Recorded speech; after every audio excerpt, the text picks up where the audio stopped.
Les inondations, ça n'arrive pas qu'aux autres. L'agglomération toulousaine peut aussi y être confrontée, mais ensemble, nous pouvons réduire les risques.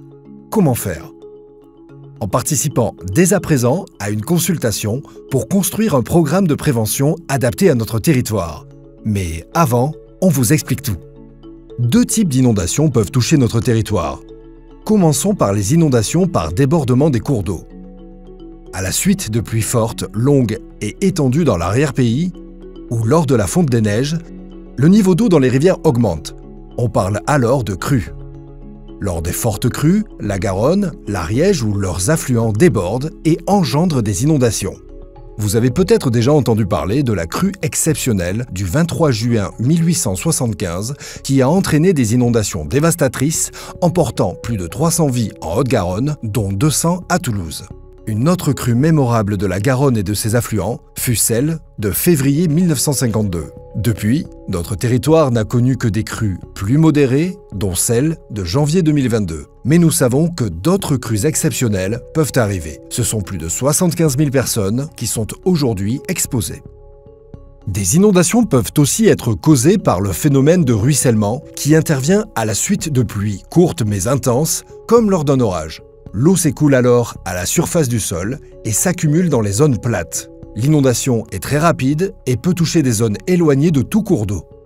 De nombreuses communes ont vécu ce type d'inondation ces dernières années, en partie en raison de l'importante imperméabilisation des sols. Pour limiter les risques, de nombreuses actions de protection ont été engagées depuis 1875, comme la construction de digues. Malheureusement, le risque zéro n'existe pas. Ces ouvrages ne sont pas infaillibles et ont un coût financier et environnemental non négligeable. Ainsi, depuis la fin du XXe siècle, les mesures de protection sont complétées par des mesures d'adaptation pour limiter et adapter les constructions en zones inondables, améliorer la surveillance et la prévision des crues et pour mieux organiser les secours.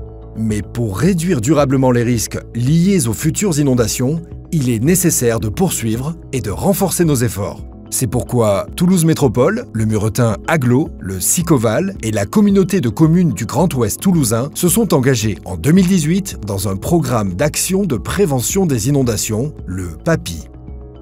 Ce programme facilite la mise en œuvre d'actions complémentaires visant à mieux connaître et sensibiliser sur les risques, améliorer la surveillance et la prévision des inondations, améliorer les alertes et la gestion de crise, réduire la vulnérabilité des personnes et des biens et limiter la fréquence et l'ampleur des inondations dans les zones à enjeu. En 2024, les acteurs du projet élaborent le futur programme qui s'étendra sur une durée de 6 ans. Pour que ce programme soit le vôtre, nous avons besoin de vous. Ainsi, une consultation publique est ouverte dès à présent afin de prendre en compte les besoins de chacun. Partagez vos expériences et proposez vos idées en vous rendant dès maintenant sur le site Je participe pour contribuer en ligne.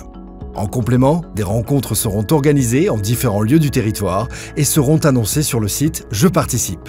Enfin, des dossiers de consultation au format papier sont disponibles en mairie. Parce que les inondations, ça n'arrive pas qu'aux autres. Ensemble, mobilisons-nous pour réduire les risques.